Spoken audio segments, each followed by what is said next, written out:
Hello guys, what's up? I hope you are doing fine. This is me Mir Wahid and today I will complete this physiography part, right?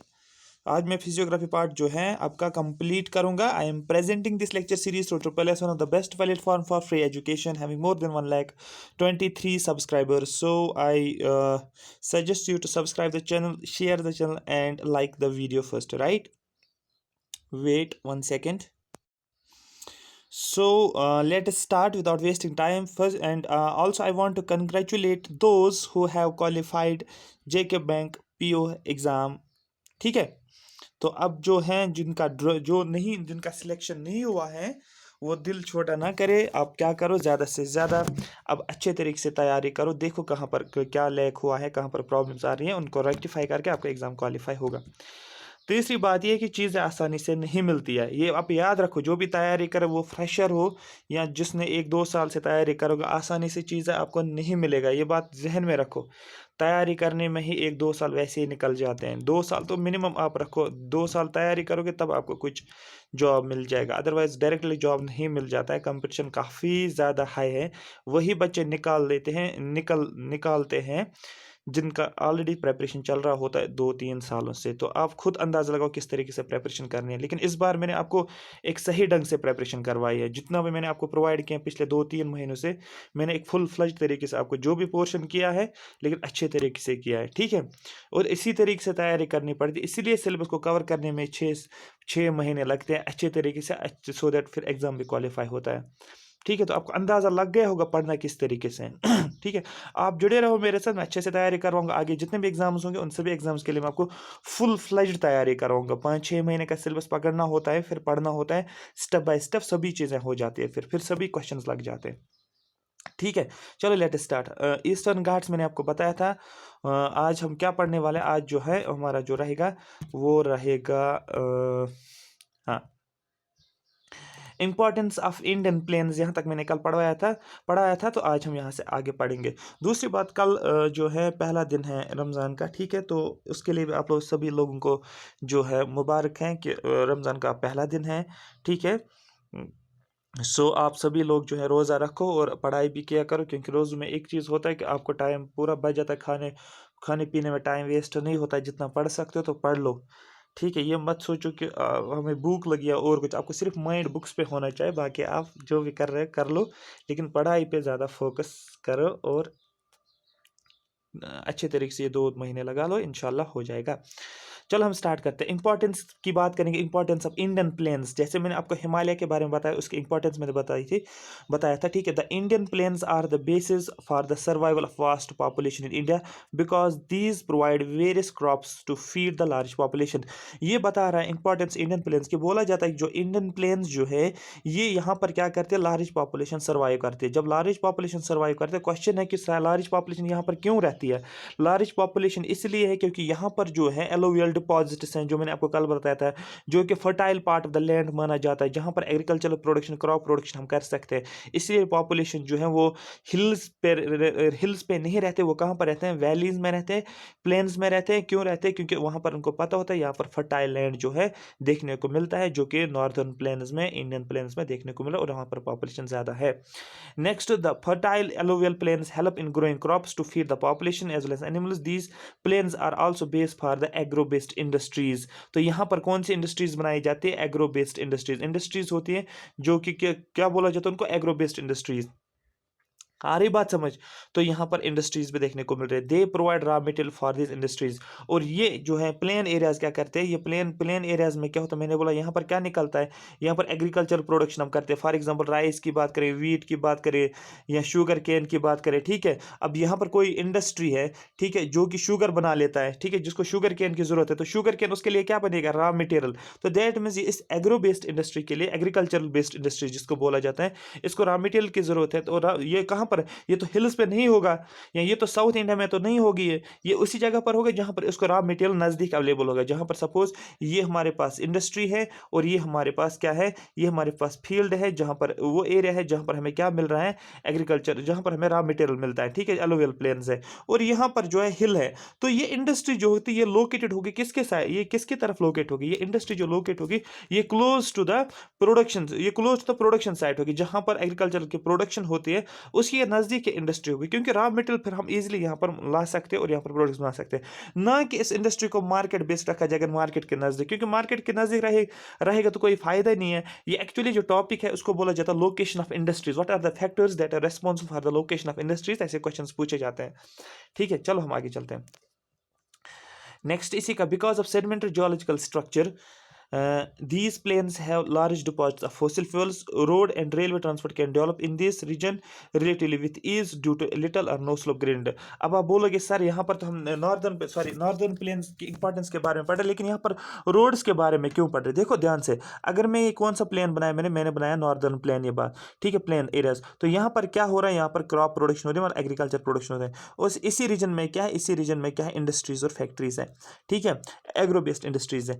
अब यहाँ पर देखो, ये अगर field है, ध्यान से समझो, ये यहाँ पर एक फील्ड है, यहाँ पर सपोज शुगर कैन जो है, शुगर कैन की प्रोडक्शन हो रही है, लेकिन इंडस्ट्री जो है ये शुगर इंडस्ट्री है, ध्यान से समझो, ये शुगर इंडस्ट्री, शुगर इंडस्ट्री को मैं शुगर निकालने के लिए, शुगर जूस निकालने के लिए आपको क्या चाहिए, आपको चाहिए शुगर कैन, लेकिन शुगर कैन तो यहाँ पर है, यहाँ से यहाँ तक सपोज 40 किलोमीटर का डिस्टेंस है, तो 40 किलोमीटर डिस्टेंस है, ये शुगर कैन हमने निकाला। अब इस शुगर कैन को कहाँ लेकर आना है, आपको बोलना है इस शुगर कैन को हम लेकर आएंगे कहाँ से, इस फील्ड से लेकर आएंगे कहाँ की तरफ, इस शुगर इंडस्ट्री की तरफ, लेकिन ये तभी पॉसिबल है जब हमारे पास रोड होगा, जब हमारे पास कम्युनिकेशन होगा, ट्रांसपोर्टेशन होगा। अरे बात समझ, ठीक है, अच्छा सा रोड होगा तभी ये पॉसिबल है, सो दैट हम इस मटेरियल को यहाँ लेकर आएंगे। अगर रोड अच्छा नहीं होगा, इन 40 किलोमीटर्स को क्रॉस करने में सपोज 1 आवर लगता है, अच्छा रोड है तो 1 आवर लगता है, लेकिन अगर अच्छा रोड नहीं होगा, रोड फैसिलिटी उतनी नहीं अच्छी होगी, तो क्या लगेगा, 1 आवर के बदले हमें 4 आवर्स लगेंगे। जब 4 आवर्स लगेंगे, जो हमारे पास शुगर कैन जो होता है, जो कैन हमारे पास, तो मैंने आपको पहले बताया था कैन इस तरीके से होता है, ठीक है, जो ये शुगर कैन है हमारे पास, इसका वेट लॉस हो जाता है, जब वेट लॉस हो जाता है तो हमें शुगर जूस बहुत कम मिलता है, जिसकी वजह से हमें काफ़ी ज़्यादा नुकसान होता है। इसलिए हम क्या चाहते हैं, इस इंडस्ट्री को लोकेट करें उस जगह से जहां पर क्या हो, एक क्लोज रहेगा, एक उसको फील्ड को, एग्रीकल्चर फील्ड को नज़दीक रहे ये इंडस्ट्री, दूसरा ये जो है उस जगह पर रहना चाहिए जहां पर हमें रोड फैसिलिटी देखने को मिलेगा। इसीलिए बोला जाता है इन प्लेन एरियाज में रोड कनेक्टिविटी भी है, सो दैट इन मटेरियल को एक जगह से दूसरी जगह लेकर जाए, इंडस्ट्री में भी लेकर जाए और मार्केट में भी लेकर जाए। आई होप ये पॉइंट आपको समझ आया होगा।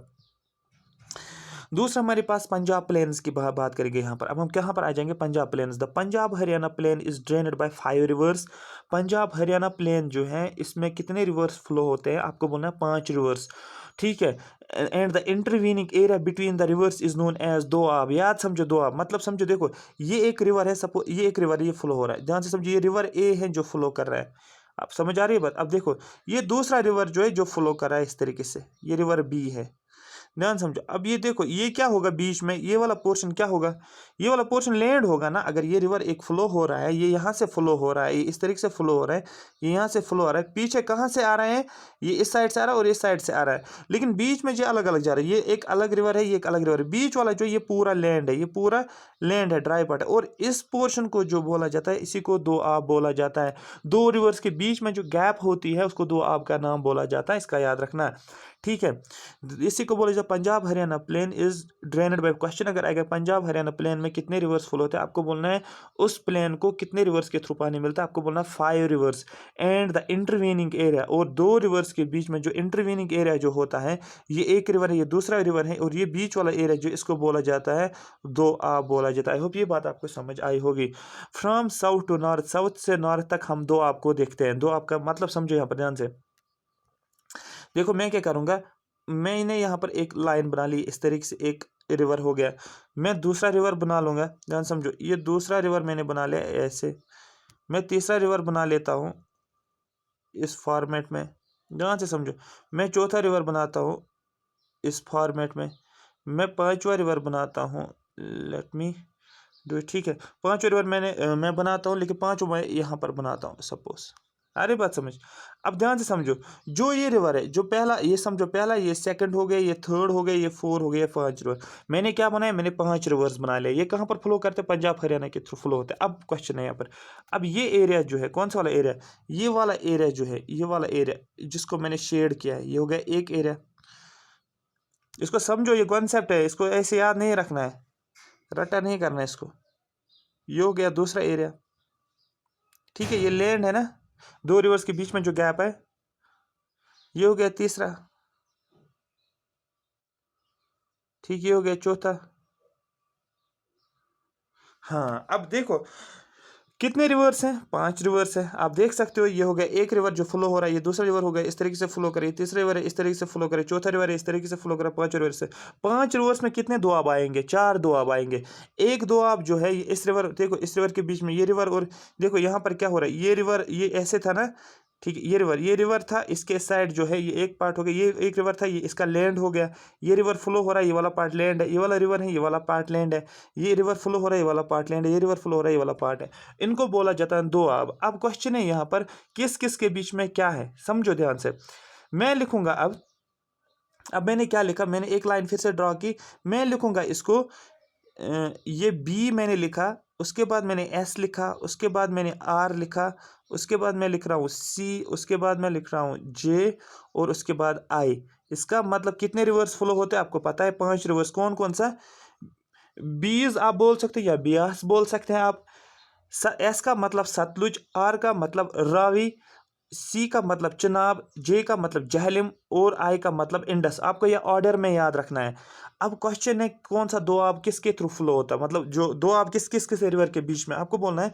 जो आपके पास बिस्तु दो आब है वो किसके बीच में है, वो ब्यास और सतलुज के बीच में जो है उसको बोलते हैं बिस्तु दो आब। हो गया पहला। उसके बाद यहाँ पर क्या है, ये सतलुज है और ये रावी है। सतलुज और सॉरी ब्यास और सतलुज में, सॉरी ब्यास और सतलुज में क्या है, बिस्त दो आब हैं। उसके बाद ये मुझे सतलुज यहाँ लिखना था, एक सेकंड रुको, एक सेकंड रुको। ये ऐसे समझो आप, मैं समझाने की कोशिश कर रहा हूँ। ये हो गया रिवर, यहाँ ध्यान से समझो। ये हो गया रावी, ये हो गया बीज, ये हो गया सतलुज। सतलुज और बियास में एक दोआब है जिसको बोलते हैं बिस्त दोआब।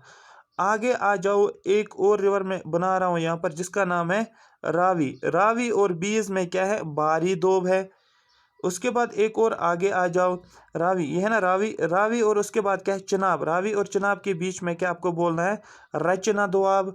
उसके बाद एक और है जिसको बोला जाता है जहलिम, ये जहलिम है। जहलिम और चिनाब के बीच में क्या आपको बोलना है, छाज। ठीक है। उसके बाद जो है जहलिम, ये है ना जहलिम और इंडस के बीच में, जहलिम और इंडस के बीच में जो इसको बोलते हैं सिंध सागर बोलते हैं। मैं बहुत कोशिश कर रहा हूँ आपको डायग्राम से समझाने की। एस हो गया सतलुज, बी हो गया, ठीक है, एस हो गया सतलुज, बी हो गया ब्यास, आर हो गया रावी, सी हो गया चिनाब, जे हो गया जहलिम, आई का मतलब होता है इंडस। अब जो सतलुज और ब्यास के बीच में जो है दैट इज बिस्त दोआब। ठीक है, इसके बीच में जो है बिस्त दोआब। इस रिवर के बीच में जो है दैट इज क्या बोलते उसको, ब्यास और रावी के बीच में बारी दोआब। ठीक है, रावी और चिनाब के बीच में रचना, और जहलिम, सॉरी चिनाब और जहलिम के बीच में जो है दैट इज छाछ दोआब। आपको इसी तरीके से इस चीज़ को याद रखना है। ठीक है, ये आपके एग्जामिनेशन पॉइंट ऑफ व्यू के लिए इंपॉर्टेंट, कौन से किसके बीच, बस इतना ये वाला याद रखना, ये दो तो याद रख लेना। और चिनाब और जहलिम के बीच में कौन से, इसको छाछ बोलते हैं। और जहलिम और इंडस के बीच में जो है इसको बोला जाता है सिंध सागर दोआब। क्यों ऐसा क्यों बोला जाता है, क्योंकि जम्मू कश्मीर में जहलिम वालिम फ्लो हो रहा है, तो इसलिए यहाँ पर इस तरीके से आप याद रख सकते हैं। नेक्स्ट जो है Bist Doab is the most fertile and lies completely within India. Question आएगा जो बिस्तु दोआब है किसके बीच में है, सबसे पहले आपको बोले ये बियास और सतलुज के बीच में। लेकिन इन 5 दोआब में से जितने भी ये 4 दोआब है ना, शायद 4 हैं, हाँ 5 है, 5 दोआब है, 6, हाँ 5 दोआब है, 5 दोआब, सॉरी 5 दोआब जो है। अब ये 5 दोआब जो है इसमें से सबसे मोस्ट फर्टाइल दोआब जो आपको बोलना है Bist Doab, examination point of view के लिए इंपॉर्टेंट है। और पूछा जाएगा क्वेश्चन कि ऐसा कौन सा दोआब जो है जो कि कंप्लीटली इंडिया में फ्लो होता है, आपको बोलना है कंप्लीटली जो पूरा जो इंडिया में है उसको बोलते हैं बिस्त दोआब, और ये मोस्ट फर्टाइल कंसिडर किया जाता है। ठीक,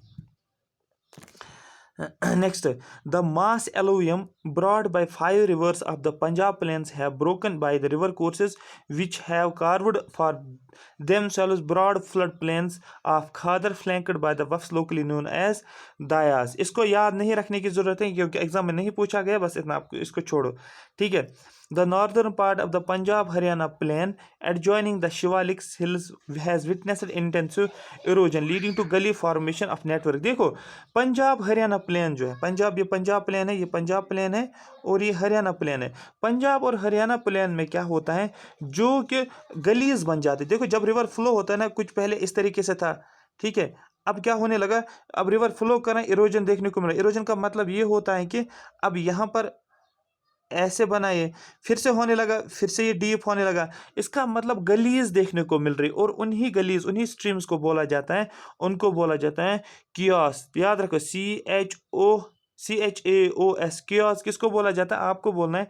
ये क्या होता है, ये होता है intensive erosion leading to gully formation by network of streams called as कियास। इसमें क्या होता है, गली फॉर्मेशन देखने को मिल रही है, कहाँ पर, नॉर्दर्न पार्ट ऑफ पंजाब और हरियाणा प्लेन जो है, ठीक है, जो शिवालिक हिल्स के एडजॉइनिंग में है, वहां पर क्या देखने को मिल रहा है, एक एडजॉइनिंग इंटेंसिव इरोजन। जब इरोजन हो जाता है, इरोजन की वजह से गली फॉर्मेशन हो जाती है। सबसे पहले देखो, सबसे पहले इस तरीके से थोड़ा सा ऐसे था, उसके बाद फिर से इरोजन हो गया, इतना डीप हो गया, फिर से इतना इरोजन हो, ये हो गया ऐसे, फिर से इरोजन हो गया, ये इतना डीप हो गया। इसका मतलब ये गलीज बनने लगे, अब ये गलीज बनने लगे, ठीक है। और इनको नाम क्या देता है, उनको बोला जाता है कियास। उन स्ट्रीम्स को नाम दिया जाता है नेटवर्क ऑफ स्ट्रीम्स, ठीक है। ये यहाँ तक थोड़ा सा बेसिक्स था। यहाँ क्वेश्चन आपको यहाँ से बनेगा, जो मैंने आपको ये वाला पोर्शन जो है एक्सप्लेन किया हुआ है। अब हम किसकी बात करेंगे, कोस्टल प्लेन्स। कोस्टल प्लेन्स का मतलब क्या है, ये समझो आप, समझो एक सेकंड को। हाँ, ये वाले रीजन्स, इस रीजन की बात की जा रही है, ये वाले रीजन्स, क्योंकि ये कोस्ट है ना, कोस्ट के जो प्लेन्स है उन रीजन्स की बात की जा रही है। और ये वाले प्लेन्स मैंने कल बोला था, ठीक है, ये वाले प्लेन्स, इनको बोला जाता है कोस्टल प्लेन। एक होता है नॉर्दर्न प्लेन्स, अब हो गया कोस्टल। अब आप बोलोगे सर ये कोस्टल प्लेन्स कहाँ से आए, क्योंकि कोस्ट पे वहाँ पर उस साइड भी रिवर फ्लो होता है, ईस्ट फ्लोइंग रिवर होता है हमारे पास और वेस्ट फ्लोइंग रिवर होता है। और ईस्ट फ्लोइंग और वेस्ट फ्लोइंग रिवर की अगर हम बात करेंगे, उनके थ्रू क्या बनते हैं, प्लेन्स बन जाते हैं। और इन्हीं प्लेन्स के बारे में हमें पढ़ना है, that is the coastal planes. Question समझो, मैं बताऊंगा क्वेश्चन कहाँ कहाँ से आते हैं। To the east and the west of the peninsular plateau, two narrow strips of plains are found, which are respectively called as eastern coastal plain and western coastal plain. बोला जाता है जो हमारे पास इंडियन पेनिनसुलर है, ये Indian peninsular है, इसका east वाला पार्ट जो है, ये वाला ईस्ट वाला पोर्शन जो है, और जो इसका वेस्ट वाला पोर्शन जो है, ये क्या होता है, ये नैरो क्या होते हैं, स्ट्रिप्स बन जाते हैं, नैरो स्ट्रिप्स बन जाती हैं, ठीक है, लॉन्ग नैरो स्ट्रिप्स बन जाती है, जो कि प्लेन्स होते हैं। एक होता है ईस्ट साइड जिसको बोलता है ईस्ट कोस्टल प्लेन, एक होता है वेस्ट साइड जिसको बोला जाता है वेस्ट कोस्टल प्लेन। आ रही बात समझिए, इसका बेसिक एक था। दीज प्लेन्स क्वेश्चन है, ये प्लेन्स कैसे बनेंगे, आपको पहले खुद ही पता है कि प्लेन्स की फॉर्मेशन कैसे होती है। जब रिवर फ्लो होता है, रिवर के थ्रू सेडिमेंट्स आ जाते हैं, वो सेडिमेंट्स डिपॉजिट हो जाते हैं, वो एलोवियम जिसको बोला जाता है, वो एलोवियम डिपॉजिट हो जाता है, तो प्लेन्स बन जाते हैं। अब कोस्टल प्लेन्स भी उसी तरीके से बने। These plains are formed by erosional and depositional activities of the sea waves and from the sediments brought by the peninsular rivers. जब हम रिवर सिस्टम पढ़ेंगे, हमें पढ़ना है हिमालयन रिवर सिस्टम और पढ़ना है पेनिनसुलर रिवर सिस्टम। जो हिमालयन रिवर सिस्टम जो था, गंगा, ब्रह्मपुत्र, सतलुज जो था, जब ये फ्लो हो रहे थे नॉर्दर्न पार्ट में, उसकी वजह से नॉर्थ इंडियन प्लेन्स की फॉर्मेशन हो रही थी, ठीक है। लेकिन जब मैं पेनिनसुलर रिवर्स की बात करूं, जैसे मैंने परसों बोला था आपको, ठीक है, मैंने आपको क्या बोला था, तापी मैंने बोला था, नर्मदा मैंने बोला था, कावेरी मैंने बोला था, कृष्णा बोला था। कावेरी कृष्णा इस साइड फ्लो होते हैं, ठीक है, और तापी नर्मदा इस साइड फ्लो होते हैं। बहुत सारे रिवर्स हैं। अब ये इस साइड फ्लो हो रहे हैं नर्मदा तापी, तो इस साइड जो प्लेन्स बनेगी अपने साथ सेडिमेंट्स लेकर आएंगे, किस कोस्ट पे छोड़ेंगे, वेस्ट कोस्ट पे छोड़ेंगे, तो क्या बनेगा, वेस्ट कोस्टल प्लेन। और कावेरी कृष्णा जैसे रिवर्स है और बहुत सारे रिवर्स हैं, ठीक है। तो ये क्या करते हैं, यहाँ पर एक प्लेन बना लेते हैं जिसको बोलते हैं ईस्टर्न कोस्टल प्लेन्स। तो क्वेश्चन आ जाएगा, तो ईस्टर्न कोस्टल प्लेन्स या वेस्टर्न कोस्टल प्लेन्स के फॉर्मेशन कैसे होते हैं। सबसे पहले क्या होता है, इरोजन हो जाता है। इरोजन का मतलब होता है ये कि जब रिवर फ्लो करता है, वो अपने साथ उस मिट्टी को लेकर जाता है, जो मिट्टी यहाँ पर थी, इस मिट्टी को उठाकर दूसरी जगह लेकर जाता है, इसको बोला जाता है इरोजन। इरोजन की वजह से, और फिर इसी जो ही रिवर जो फ्लो कर रहा होता है, ये क्या करता है, इसी सेडिमेंट को लोकेशन ए से सॉइल पार्टिकल्स को लेकर आया और लोकेशन बी पर छोड़ दिया। जो ही यहीं लोकेशन बी पर छोड़ दे और इस लोकेशन बी पर क्या बनेगा, अब ये एलोवियल डिपॉजिट यहाँ पर देखने को मिल रहा है। लेकिन क्वेश्चन अगर आएगा आपको कि ईस्ट कोस्ट और वेस्ट कोस्ट की बात करते हैं, मतलब ईस्ट कोस्टल प्लेन्स और वेस्ट कोस्टल प्लेन्स, इसकी फॉर्मेशन किसकी वजह से होता है, आपको बोलना because of the peninsular reverse. Question आएगा कि नॉर्दर्न इंडियन प्लेन्स की फॉर्मेशन कैसे होता है, आपको बोलना because of the Himalayan reverse की वजह से। जब हम रिवर सिस्टम पढ़ेंगे वहाँ पर पढ़ना है। सबसे पहले हम बात करेंगे वेस्ट कोस्टल प्लेन, मतलब यहाँ इसकी मैं बात कर रहा हूँ, वेस्ट कोस्ट की मैं बात कर रहा हूँ, मतलब ये वाला पोर्शन होता है। इसको मैं डिवाइड करूँगा 2-3 पार्ट्स में, ठीक है। एक को बोला जाता है Kathiawar coast, Gujarat coast. Question ये पूछा जाएगा काठियावाड़ कोस्ट को इज आल्सो कॉल्ड, आपको बोला गुजरात स्टेट में है तो Gujarat coast. Konkan coast, Maharashtra coast भी बोला जाता है। कन्नारा कोस्ट, ठीक है, कनारा कोस्ट जो है that is Karnataka coast. Malabar coast that is Kerala coast. पूछा जाता है क्वेश्चन, जब क्लाइमेट पढ़ाऊंगा मुझे मालाबार कोस्ट को थोड़ा सा डिटेल में बताना, क्योंकि सबसे पहले मानसून जो आता है हिट करता है वो मालाबार कोस्ट को हिट करता है, जो साउथ ईस्ट मानसून आ जाते हैं उसके बारे में पढ़ना, ठीक है। तो यहाँ पर जनरली आपको इतना याद रखना है, Kathiawar coast is also called Gujarat coast, Konkan coast, Kanara coast और मालाबार कोस्ट, इसको केरला कोस्ट। ऐसे आपको ये ज़्यादा समझ नहीं आएगा, मैं आपको मैप्स के थ्रू सिखाऊंगा सो दैट आपको ये पूरा समझ में आ जाएगा। एक सेकंड रुको।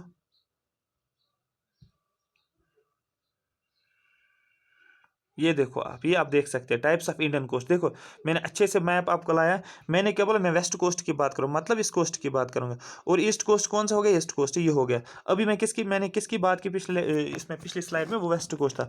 अगर आप देखोगे ध्यान से, मतलब कोस्टल प्लेन से प्लेन एरियाज, ये देखो ये गुजरात कोस्ट है, और इसी गुजरात कोस्ट को क्या नाम देते हैं, काठियावाड़ कोस्ट, क्योंकि गुजरात स्टेट है। दूसरा मैंने महाराष्ट्र कोस्ट भी बोला था आपको, ठीक है, ठीक है, महाराष्ट्र कोस्ट। मैंने मालाबार भी बोला था, जो कहाँ पर था, केरला में था। उसके बाद हम ईस्ट कोस्ट की जाएंगे, अभी देखेंगे हम ईस्ट कोस्ट का। ये था आपको जो आपको जहन में रखना है किस कोस्ट की कहाँ पर बात की जा रही है, ठीक है। तो मैं वापस आ जाता हूँ उसी स्लाइड पे जहाँ से हम पढ़ रहे थे। काठियावाड़ कोस्ट 4 कोस्ट, ठीक है। तो वेस्ट कोस्ट जो इसको 4 पार्ट्स में डिवाइड किया, काठियावाड़ कोस्ट, कोंकण कोस्ट जो महाराष्ट्र में, महाराष्ट्र कोस्ट को ही कोंकण बोला जाता है, कर्नाटका को बोला जाता है कनारा कोस्ट, और मालाबार जो है वो केरला कोस्ट में है। इसको टिप पे आपको याद रखना है, ठीक है। दूसरा, यही west coastal plain is 10 to 15 kilometre wide. इसकी विड्थ जो है दैट मीन, अगर मैं एक वेस्ट कोस्ट बना रहा हूँ, ध्यान से समझो, मैं वेस्ट कोस्ट बना रहा हूँ, ये मैंने वेस्ट कोस्ट बनाया ऐसे, इसको समझो, हाँ ये मैंने वेस्ट कोस्ट। इसकी विड्थ कितनी है, ये वाला पोर्शन जो, ये वाला साइड जो है इसकी जो है ये 10 to 15 किलोमीटर है, याद रखना। ये वाला पोर्शन जो, ये वाला साइड जो है 10 to 15 किलोमीटर, ठीक है, इसकी विड्थ होती है। आ रही बात समझ। और इसको कितने पार्ट्स में डिवाइड किया जाता है, और ये नैरोअर होता है। क्वेश्चन आएगा कि नैरोअर कौन सा है, क्या ईस्ट कोस्ट जो है और वेस्ट कोस्ट दोनों में से नैरो कौन सा है, ठीक है। एक हो गया ये नैरो, दूसरा हो गया ब्रॉड, ये हो गया ब्रॉड और ये हो गया नैरो। कौन सा वाला नैरो है, आपको बोलना वेस्ट कोस्ट जो है वो नैरो है। मैं 2 कोस्ट बना लूँगा, ठीक है, ऐसे मैं बना लूँगा एक्चुअली, जब जो जैसे दिखने को मिलना चाहिए। ये 2 कोस्ट में है, मैंने बनाया ये वाला एक कोस्ट हो गई, ऐसे बनाया मैंने, दूसरा मैंने ऐसे बनाया। अब खुद अंदाजा लगाओ नैरो कौन सा है, आपको बोलना नैरो जो है ये वेस्ट कोस्ट जो है नैरो है, और ईस्ट कोस्ट जो है ये ब्रॉड है। मतलब आपको बोलना west coast is narrower than the east coast, ये स्टेटमेंट पूछ सकते हैं। अब हम एक एक करके बात करेंगे किसके बारे में, हम देखेंगे कि वेस्ट कोस्ट में गुजरात कोस्ट की बात करें। The Gujarat coastal plain are build up by alluvium brought by the Sabarmati, Mahi, Narmada, Tapi rivers. Important रखो एग्जाम के लिए, वो केएस का एग्जाम हो, जेके एसएसबी का एग्जाम हो, कोई भी एग्जाम हो, ये पॉइंट आपको मिस नहीं करना है। वो कौन सा पॉइंट है, वही ये पॉइंट जो है कि वेस्ट जो गुजरात कोस्ट है ये किसकी वजह से बनता है, आपको पता है रिवर की वजह से कोस्ट फॉर्मेशन। लेकिन कौन कौन सा ऐसा रिवर है कि जो फ्लो होता है गुजरात कोस्ट के थ्रू, आपको बोलना एक है साबरमती, दूसरा जो है माही रिवर, ठीक है, तीसरा जो है नर्मदा, तो आपको वैसे भी पता है, और चौथा जो है दैट इज तिप्ती बोलो आप या इसको तापी बोलो। साबरमती, माही, नर्मदा और तापी रिवर जो है वो फ्लो जब करता है गुजरात कोस्ट के थ्रू, वो अपने साथ सेडिमेंट्स लेकर आते हैं जिसको एलोवियम बोला जाता है। एलोवियम को अपने साथ लेकर आते हैं और कहाँ पर डिपॉजिट करते हैं, इन गुजरात कोस्ट के ऊपर, और बन जाता है गुजरात कोस्टल प्लेन, ठीक है।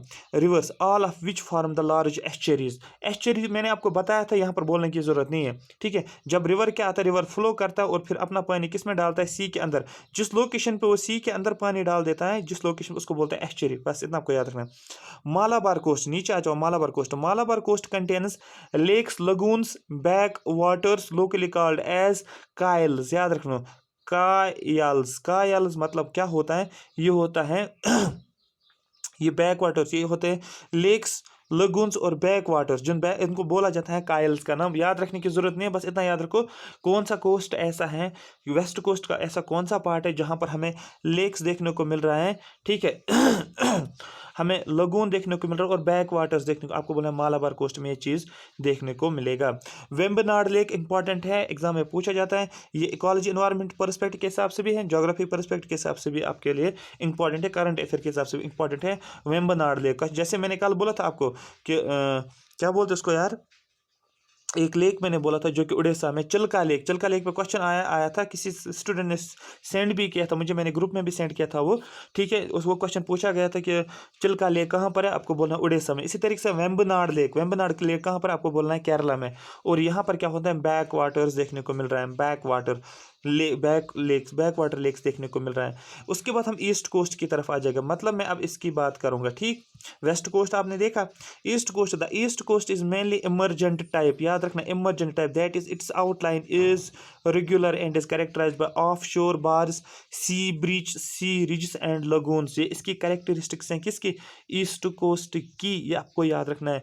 क्वेश्चन आएगा, एक है ईस्ट कोस्ट, दूसरा है वेस्ट कोस्ट। आपको बोला जाएगा कि इमर्जेंट टाइप कौन सा, आपको बोलना है ईस्ट कोस्ट जो है ये इमर्जेंट टाइप है। दैट मीन्स इसकी जो आउटलाइन जो है वो रेगुलर आउटलाइन है, वो ब्रेक नहीं होती। ये नहीं कि इस तरीके से आउटलाइन है फिर बीच में ब्रेक देखने को मिल रहा है, फिर से ब्रेक देखने को, ऐसा नहीं होता। ये इमर्जेंट टाइप है, कंटिन्यूसली एक रेगुलर आउटलाइन हमें देखने को मिल रही है, किसमें, ईस्ट कोस्ट में, इसलिए बोला जाता है इसको इमर्जेंट टाइप है। याद रखना क्वेश्चन ये पूछा जाएगा कि इमर्जेंट टाइप कौन सा, आपको बोलना ईस्ट कोस्ट है। नैरो कौन सा है, मैंने आपको बोला था वेस्ट कोस्ट है, ठीक है। एंड इज कैरेक्टराइज्ड बाय, और यहाँ पर क्या दे, ऑफ शोर बार्स देखने को, सी ब्रीच, सी को ब्रीच किया, ठीक है। सैंड रिजेस की बात करें, क्योंकि जब रिवर फ्लो होता है वहाँ पर क्या होता है, सैंड रिजेस देखने को मिल रहे हैं, लगून्स देखने को मिल रहे हैं। ये याद रखने की जरूरत नहीं, बस इतना ही आप याद रखो कि इमर्जेंट टाइप है। तमिलनाडु कोस्ट को बोला जाता है कोरोमंडल कोस्ट, एग्जाम में पूछा गया, that's why I have highlighted this, ठीक है। कोरोमंडल कोस्ट किसको बोलते हैं, तमिलनाडु कोस्ट। उड़ीसा का और वेस्ट बंगाल का कोस्ट उसको नॉर्थ सिरकार, याद रखना, उड़ीसा प्लस वेस्ट बंगाल दोनों को मिलाकर बोला जाता है नॉर्थ सिरकार कोस्ट, याद रखो north Sircar coast, NCC, north Sircar coast. Odisha और वेस्ट बंगाल को बोला जाता है, और तमिलनाडु कोस्ट को क्या बोलते हैं, कोरोमंडल कोस्ट। मैं यहाँ पर मैप पे फिर से वापस आ जाऊंगा, यहाँ से आपको ये बात समझ में आ जाएगा। एक सेकंड रुको, I will show you, right, see. आप देखो यहाँ पर, देखो यहाँ पर ईस्ट कोस्ट है ना, ये देखो ईस्ट कोस्ट है। यहाँ पर देखो इसको सेडिमेंट्स प्लेन है, यहाँ पर सेडिमेंट्स डिपॉजिट हो जाती है, इसको बोलते हैं सेडिमेंट्स प्लेन। अब यहाँ पर ईस्ट कोस्ट में डेल्टा फॉर्मेशन होते हैं। मैंने आपको पहले ही बोला था डेल्टा का मतलब क्या होता है, डेल्टा का मतलब होता है जब यहाँ से रिवर फ्लो होता है इस तरीके से आ जाएगा, दूसरा कोई रिवर आ जाएगा वो भी आ रहा है कहीं ना कहीं से, तीसरा कोई रिवर आ जाता है वो भी इस तरीके से आता है। अब वो क्या करता है, वाटर को ड्रेन करने से पहले, मतलब ये कहाँ पर ड्रेन करेंगे वाटर, बे ऑफ बंगाल में। ड्रेन करने से पहले क्या होता है, ये क्या करती है, ये ऐसे डिवाइड हो जाते हैं, स्प्लिट हो जाते हैं, ऐसे ऐसे ऐसे ऐसे, ठीक है। ये ऐसे ऐसे, ये भी ऐसे, ये भी ऐसे आ जाएगा, स्प्लिट हो जाएगा, और ऐसे शेप बना लेते हैं, जैसे ऐसे स्प्लिट, ऐसे शेप बना लेते हैं जैसे डेल्टा की शेप है। इसलिए यहाँ पर सबसे ज़्यादा किस कोस्ट में डेल्टा फॉर्मेशन देखने को मिल रहा है, आपको बोलना है ईस्ट कोस्ट में डेल्टा फॉर्मेशन होती है, ना कि वेस्ट कोस्ट में। ये मोस्ट इंपॉर्टेंट पॉइंट है एग्जामिनेशन पॉइंट ऑफ व्यू के लिए। राइट गाइज, ये आपको समझ आया होगा।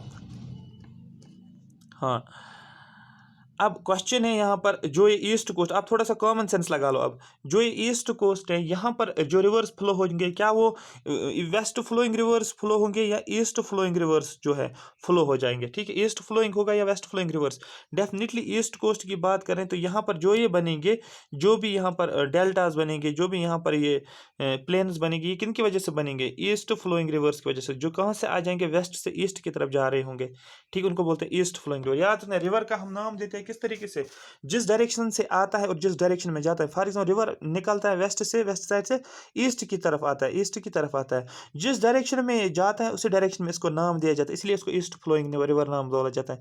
ये रिवर जो है ये यहाँ से वेस्ट, ईस्ट से आगे और वेस्ट की तरफ जिस डायरेक्शन में ये जा रहे हैं इसको बोला वही डायरेक्शन, ये वेस्ट की तरफ जा रहे हैं इसको बोलते हैं वेस्ट फ्लोइंग रिवर। आ रही बात समझ, जैसे विंड्स का नाम दिया जाता है, विंड्स का नाम हम देते हैं जिस डायरेक्शन से विंड क्या आती है, आती है उसी डायरेक्शन के हिसाब से हम उसको नाम देते हैं, ठीक है। अब यहाँ पर देखो ईस्ट फ्लोइंग रिवर और west flowing river, most of east flowing rivers follow zigzag path. जैसे मैं यहाँ पर इस तरीके से रिवर, यहाँ से रिवर कोई फ्लो कर रहा, अब ये रिवर सीधे नहीं आएगा, ये कुछ इस तरीके से जिगजैग पाथ दिखा देगा। जिगजैग का मतलब सीधे नहीं आना है, कुछ इस तरीके से ऐसे ऐसे घुमा घुमा के फिर पानी को ड्रेन करता है। तो क्वेश्चन आएगा कि जिगजैग फॉलो कौन दिखाता है, आपको बोलना east flowing rivers follow zigzag path and are more broader as compare to west flowing rivers. मैंने पहले बोला था वेस्ट फ्लोइंग रिवर्स नैरोअर है और ईस्ट फ्लोइंग रिवर जो है ये क्या है, ये ब्रॉडर है। ठीक है, so these east flowing rivers form deltas whereas the west flowing rivers like Narmada and Tapi form estuaries. मैंने ये भी बोला आपको कि ईस्ट फ्लोइंग, मैंने वेस्ट फ्लोइंग रिवर भी बोला आपको, मैंने ईस्ट फ्लोइंग रिवर भी बोला आपको। वेस्ट फ्लोइंग रिवर मैंने बोला ये नैरोअर होते हैं, वेस्ट फ्लोइंग रिवर मैंने बोला आपको ये एस्चुरी फॉर्मेशन होती है, और ईस्ट फ्लोइंग रिवर मैंने बोला ये ब्रॉडर होता है, मैंने ये बोला ये जिगजैग होता है, और मैंने ये भी बोला कि ये क्या करते हैं, इसकी वजह से डेल्टा फॉर्मेशन हो जाती है। आ रही बात, ये मोस्ट इंपॉर्टेंट आपको याद रखना ईस्ट ईस्ट फ्लोइंग रिवर्स और वेस्ट फ्लोइंग के बारे में। एग्जाम्पल जो है ईस्ट ईस्ट डेल्टा, मैंने क्या बोला ईस्ट कोस्ट जो है डेल्टा फॉर्मेशन देखने को। अब कौन कौन सा delta, Sundarbans delta of Ganga Brahmaputra in West Bengal, एक इंपॉर्टेंट डेल्टा है, क्वेश्चन पूछा जाएगा। आर्ट एंड सॉरी क्या बोलते हैं इसको, इकोलॉजी एनवायरनमेंट के पर्सपेक्टिव से भी इंपॉर्टेंट है कि बोला जाएगा कौन सा इंपॉर्टेंट डेल्टा जो है देखने को मिल रहे हैं वेस्ट बंगाल में। आपको बोला सुंदरबंस डेल्टा, सुंदरबंस डेल्टा वेस्ट बंगाल में, किसकी वजह से, गंगा और ब्रह्मपुत्र जब फ्लो होता है उसकी वजह से। ठीक है, वहां से जो रिवर आ जाए, अभी दिखाता हूँ मैप में, महानदी रिवर डेल्टा फॉर्मेशन। ठीक है, महानदी डेल्टा एक तो हमारे पास है सुंदरबंस डेल्टा, सुंदरबंस डेल्टा ब्रह्मपुत्र और गंगा के जरिए से बना है। दूसरा जो है महानदी डेल्टा की बात करें, गोदावरी डेल्टा। ठीक है, जैसे मैंने अभी बोला कि बहुत सारे रिवर्स फ्लो थे, कावेरी की बात करें, कृष्णा की बात करेंगे, ठीक है, महानदी की बात करें, गोदावरी की बात करेंगे, तो इन सभी रिवर्स की वजह से क्या बताएं, डेल्टा फॉर्मेशन से। इतना आपको याद रहे, महानदी डेल्टा, ठीक है, गोदावरी डेल्टा और आपको सुंदरबंस डेल्टा याद रखना ईस्ट फ्लोइंग रिवर से। Regions of Mahanadi delta is called as Utkal plain. वो रीजन्स जहां पर महानदी डेल्टा देखने को मिल रहा है, महानदी डेल्टा देखने को मिल रहा है, उनको बोला जाता है उत्कल प्लेन, उस रीजन को उत्कल प्लेन का नाम दिया जाता है। बात समझ में आ रही है?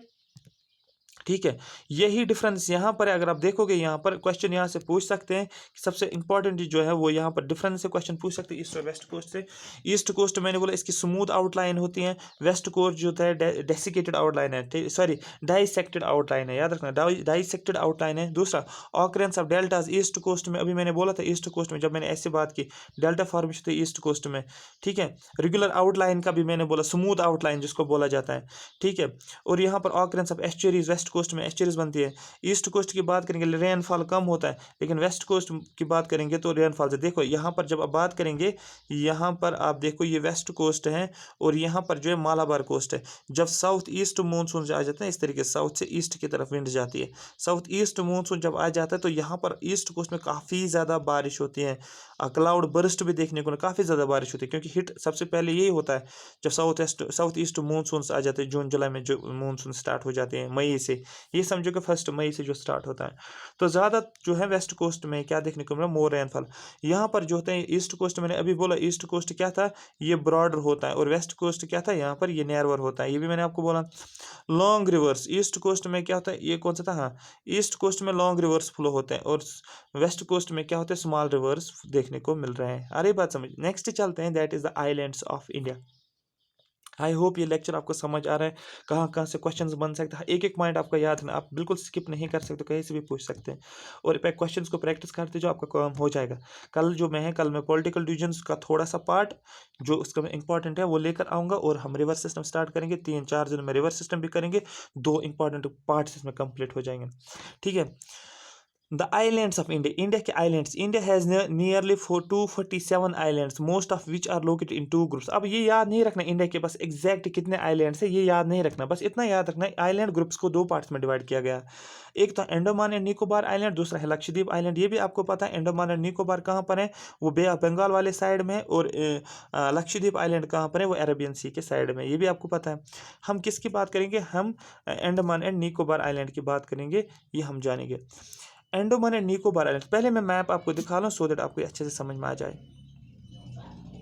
एक सेकंड रुको, हाँ ये देखो, एक सेकंड, एक second guys, let me rotate it. ठीक है, ये देखो, एक सेकंड जूम, हाँ ये आप देख सकते हैं यहाँ पर देखो, ये वाला जो ये बे ऑफ बंगाल है, यहाँ पर देखो ये वाला ये आइलैंड ग्रुप जो है ये अंडमान एंड निकोबार है। यहाँ पर क्या ये अरेबियन सी है, और यहाँ पर देखो जो आइलैंड नेशन है उसको बोला जाता है लक्षद्वीप आइलैंड। आ रही बात समझ? तो ये क्वेश्चन आ जाएगा कि अंडमान एंड निकोबार आइलैंड कहाँ पर है, आपको बोलना है बे ऑफ बंगाल, और अरेबियन सी में क्या है, आपको बोलना है लक्षद्वीप आइलैंड्स वहाँ पर है। ठीक है, कौन कौन सा कहाँ पर है हम सब देखेंगे। अगर आप यहाँ पर देख सकते हैं, ऊपर जो है ऊपर अंडमान है, ये वाला पोर्शन अंडमान है, और यहाँ पर नीचे जो है उसके बाद क्या है, नीचे जो है दैट इज द निकोबार। ठीक है, अंडमान और निकोबार। ठीक है, यहाँ पर आप एक पॉइंट देख सकते हो, पोर्ट ब्लेयर, ये भी मैं बताऊंगा आपको। पोर्ट ब्लेयर जो है ये भी अभी बताऊंगा मैं क्या होता है ये। ठीक है, कैपिटल है क्या है। इंदिरा पॉइंट भी मैं बताऊंगा ये कौन सा पॉइंट है, ये भी आपको अभी बताता हूँ। ठीक है, कावा रीति के बारे में बताऊंगा मैं आपको। ठीक है, त्रिवेंद्रमपुरम ये तो आपको पता ही है। ठीक है, तो एक और मैप एक्चुअली मुझे दिखाना है, रुको एक सेकंड, एक सेकंड, एक सेकंड, एक सेकंड, एक सेकंड। एक और मैप दिखाना है असली में, जो दिखाना है मुझे दिखाना, हाँ ये वाला आप देखो, एक सेकंड, ये वाला आप देखो, ये पूरा डिटेल वाला है, ये वाला डिटेल जो है ये पूरा डिटेल है अंडमान एंड निकोबार। देखो सबसे पहले कुछ टर्म्स को समझो, फिर आपको समझ में आ जाएगा अंडमान एंड निकोबार को किस तरीके से पढ़ना है। सबसे पहले ये पूरा आइलैंड नेशन है, तो आपको पता है। देखो ये पोर्शन जो, ये वाला पोर्शन जो, इसको बोला जाता है नॉर्दर्न अंडमान आइलैंड, जो नॉर्थ साइड में है। ठीक है, क्वेश्चन आएगा कि नॉर्थ साइड जो आइलैंड है उसको बोला नॉर्थ अंडमान आइलैंड। ठीक है, फिर बीच वाला जो है उसको बोला जाता है middle Andaman islands, middle Andaman islands ये हो गया। ठीक है, ठीक है, मिडल मिडल अंडमान आइलैंड्स। और फिर क्या है, नीचे जाओ, नीचे थोड़ा सा आ जाओ, यहाँ पर इसको बोला जाता है साउथ अंडमान आइलैंड्स। ठीक है, साउथ अंडमान आइलैंड्स। ठीक है, पोर्ट ब्लेयर जो है, ठीक है, पोर्ट ब्लेयर जो है ये साउथ अंडमान में क्वेश्चन पूछा जाता है, ऐसे सिली क्वेश्चंस पूछे जाते हैं। आपने अंडमान एंड निकोबार पढ़ा है, लेकिन क्वेश्चन पूछा जाएगा कि जो पोर्ट ब्लेयर जो है, जो इसका शायद कैपिटल है, ठीक है, ये कहाँ पर है। आपको बोला ये अंडमान में तो है, लेकिन किस वाले पार्ट में, साउथ वाले पार्ट में, अंडमान के साउथ वाले पार्ट में है पोर्ट ब्लेयर। ठीक है, लास्ट पे अगर आप देखोगे, ठीक है, लिटिल अंडमान, ये भी आपने नाम सुना, लिटिल अंडमान, ये भी आप देख सकते हो यहाँ पर, लिटिल अंडमान सबसे लास्ट पे है। ठीक है, ये आपने देखा है यहाँ पर। ठीक, और एक कुछ पॉइंट्स है जो आपको याद रखना है, कुछ पॉइंट्स मैं नाम लूंगा यहाँ पर। एक है यहाँ पर आपको याद रखना है, ठीक है, कोका चैनल का नाम आपको याद रखना है। ठीक है, नार्को डैम का याद रखना है, एक वॉल्केनो की बात करेंगे। सैडल पीक का नाम आपने याद रखना है, यहाँ पर क्या होता है, नॉर्दर्न रीफ, आपको पता है रीफ्स है यहाँ पर। ठीक है, नॉर्दर्न रीफ आइलैंड है। एक आपको याद रखना है यहाँ पर, उसको बोलते हैं बैरन आइलैंड, याद रखना है, बैरन आइलैंड आपको याद रखना है, बैरन आइलैंड जो वॉल्केनो का आइलैंड है, ये आपको ये टर्म्स आपको याद रखना है बस, और कुछ ज़्यादा नहीं। ठीक है, हाँ ये भी आपको याद रखना है। डन कैन पास याद रखना, done can pass, DUNCAN, done can पा पैसेज, ये भी आपको याद रखना है। ये मैं अभी सेंटेंसेस में आपको बताऊंगा स्टेटमेंट्स के फॉर्मेट में, लेकिन अभी तो इतना आपको जहन में रखना है कि किस बात।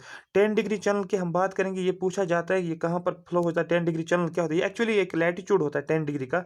ठीक है, ये डिफ्रेंशिएट करता है, किस किस को डिफ्रेंशिएट करते हैं अभी देखेंगे। ये 10 डिग्री का लैटिट्यूड एक्चुअली होता है। ठीक है, ये आपको जहन में रखना। अब मैं निकोबार में आ जाऊंगा थोड़ा सा यहाँ पर।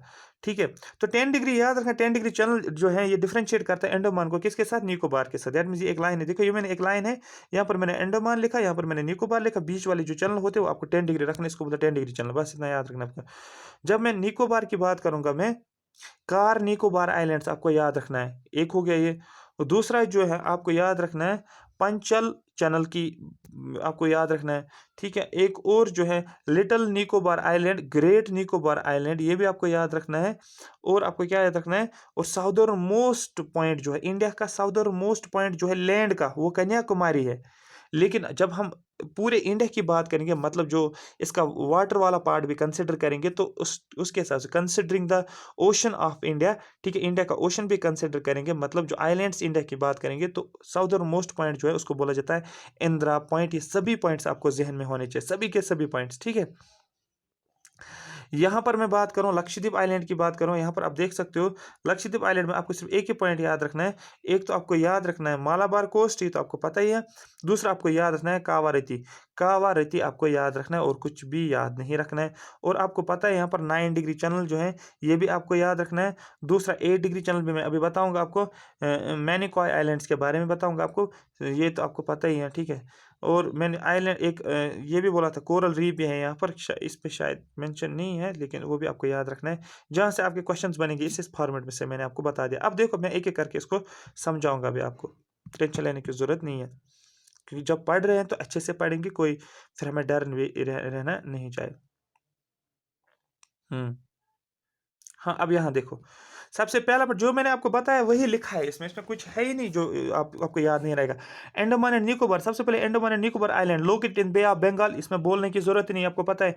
And are considered as continuation, हाँ, कंटिन्यूएशन, ठीक है, कंटिन्यूएशन, सॉरी, कंटिन्यूएशन ऑफ, ठीक है, Arakan Yoma mountain range of Myanmar. Most important, most important, most important, ये रखो याद हर एक एग्जाम के लिए कि जो अंडमान एंड निकोबार आइलैंड के ये है क्या एक्चुअली, आपको बोलना है ये एक एक्सटेंशन है, किसका एक्सटेंशन है, या एक कंटिन्यूशन है, किसका कंटिन्यूशन है, आपको बोलना है अराकान योमा माउंटेन। एक माउंटेन है जिसका नाम अराकान योमा रेंज है, एक रेंज है जिसको अराकान योमा रेंज है, और उस रेंज का एक पार्ट कहाँ चला गया, आपको बोलना है अरेबियन सी में, और वो एज ए क्या देखने को मिल रहा है हमें, वो हमें देखने को मिल रहा है एज एन आइलैंड। और ये एक्चुअली कहाँ का, ये म्यांमार का कंटिन्यूशन है। क्वेश्चन पूछा जाता है अराकान योमा रेंज किसका है, आपको बोला म्यांमार का, जिसको बर्मा बोलते हैं। मैं आपको फिर से मैप पे वापस लेकर जाना पड़ेगा, ये मैं वहां से वहां पे कैसे बोल गया ये बात बोलना, लेकिन चलो, एक सेकंड, एक सेकंड, एक सेकंड, ये वाला मुझे दिखाना था एक्चुअली।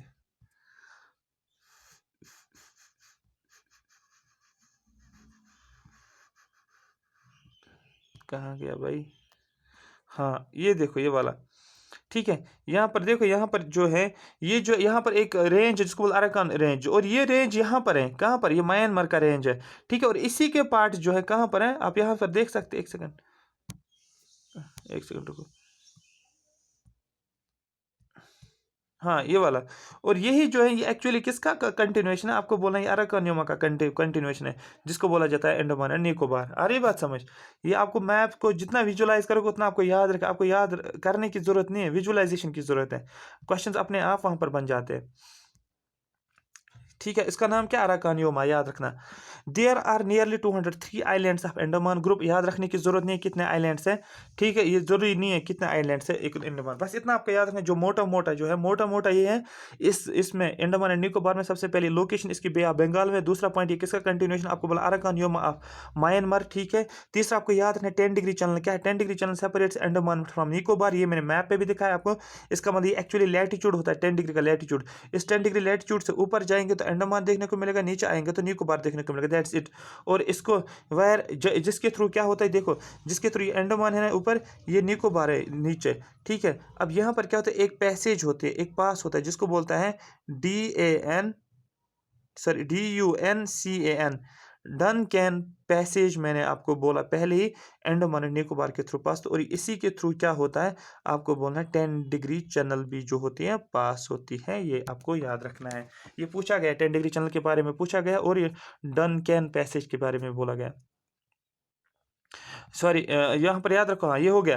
ये आपको याद रखना है 10, देखो फिर से मैं बोल रहा हूँ, मैं रिपीट करो, 10 डिग्री चैनल जो है, ये किसको 10 डिग्री जो है लैटिट्यूड या 10 डिग्री चैनल आप बोल सकते हैं, किसको डिफरेंशिएट करता है, अंडमान को निकोबार। लेकिन अब जो है डन कैन पैसेज जो है, ये सेपरेट करता है अंडमान एंड साउथ अंडमान को, little Andaman and south Andaman. मैंने अब अभी आपको बोला, लिटिल अंडमान के बारे में बताया था आपको, मैंने साउथ अंडमान के बारे में बताया था आपको। मैं फिर से मैप पे लेकर जाऊंगा, वहां पर मैं फिर से आपको दिखाऊंगा कि मैं किसकी बात कर रहा था। मैं बात कर रहा था,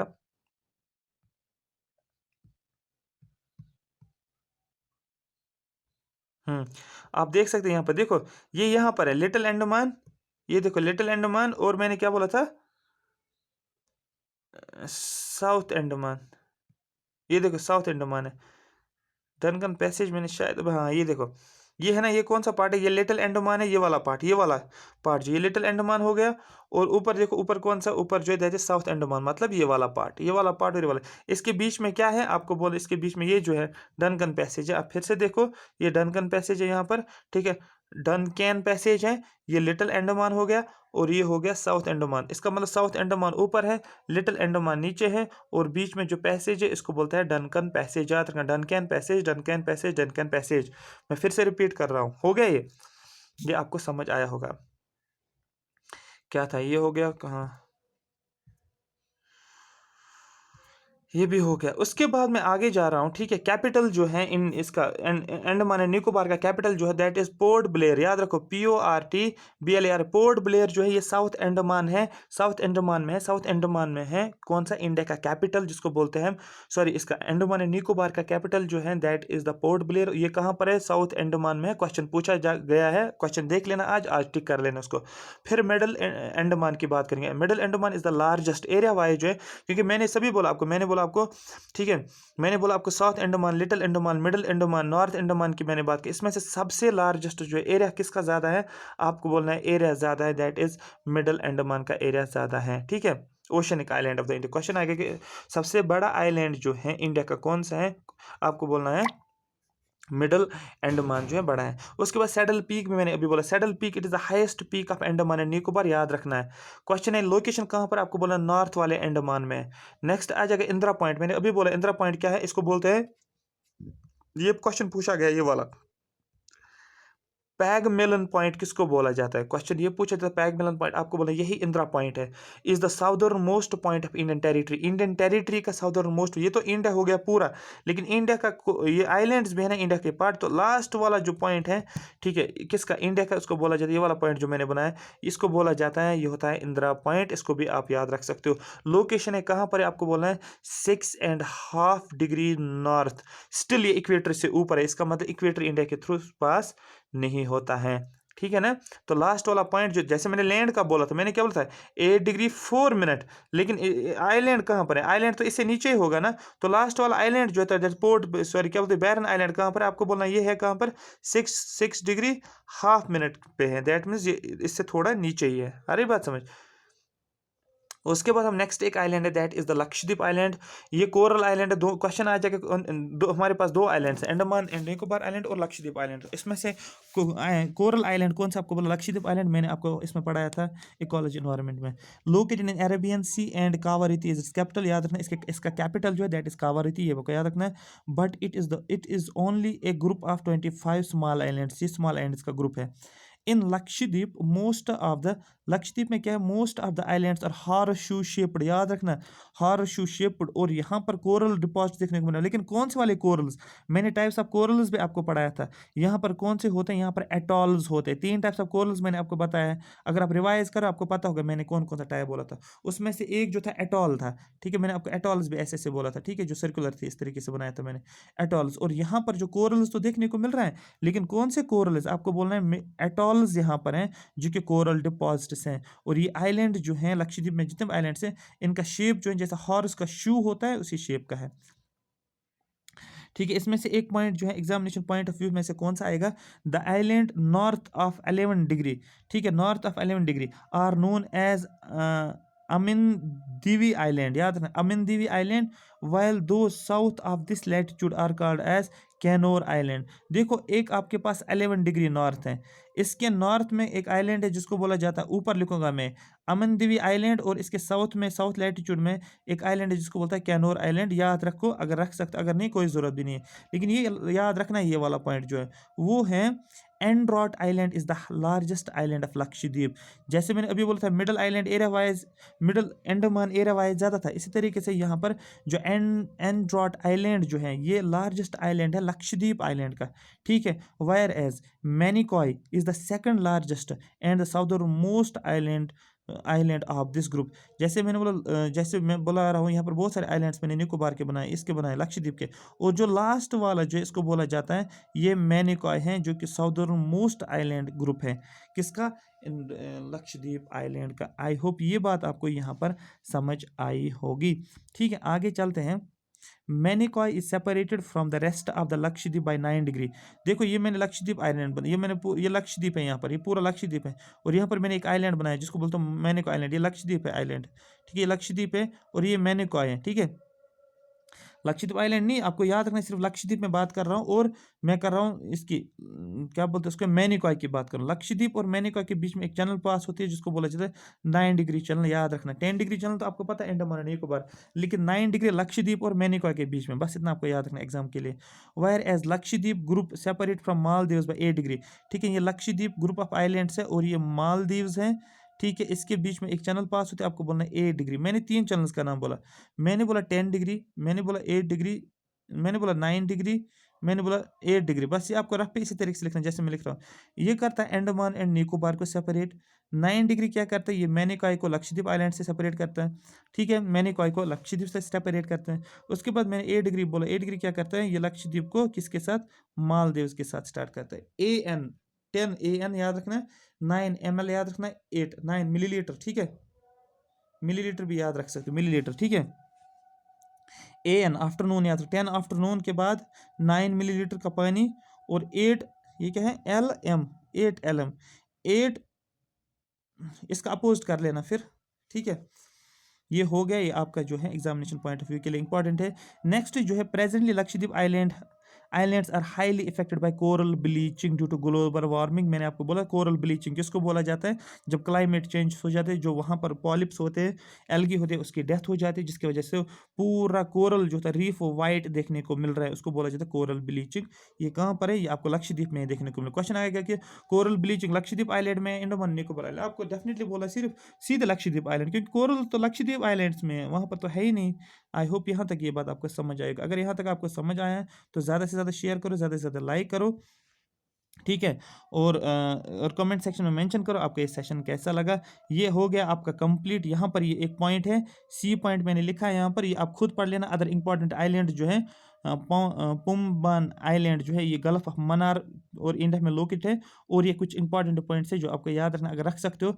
टेक्टोनिक आइलैंड्स, वॉल्केनिक आइलैंड्स, ये आपको याद रख सकते। कोरल आइलैंड्स लक्षद्वीप में, बस इतना आपको याद रखना है। ये आपका कंप्लीट हो गया। कल मैं पॉलिटिकल डिवीजन्स ऑफ इंडिया और रिवर सिस्टम कल ही स्टार्ट करूंगा। आई होप यहाँ तक ये बात आपको समझ आई होगी। ये आपका पूरा फिजियोग्राफी जो है इंडिया का, जहाँ से आपके एक्सपेक्ट करो आप 3 to 4 मार्क्स इन 4-5 लेक्चर्स में जो आपको प्रोवाइड किया, 3 से 4 या 5 क्वेश्चंस भी आपको इससे फिजियोग्राफी ऑफ इंडिया से ही मिलेगा, क्योंकि यही इसमें वास्ट था और कुछ है ही नहीं। और रिवर सिस्टम में 2-4 मार्क्स देखने को मिलेगा। आई होप यहाँ तक ये बात आपको समझ आएगा। Thank you so much for watching me. Comment section में अपना कमेंट्स अभी मेंशन करो, कैसा लगा आपको ये सेशन।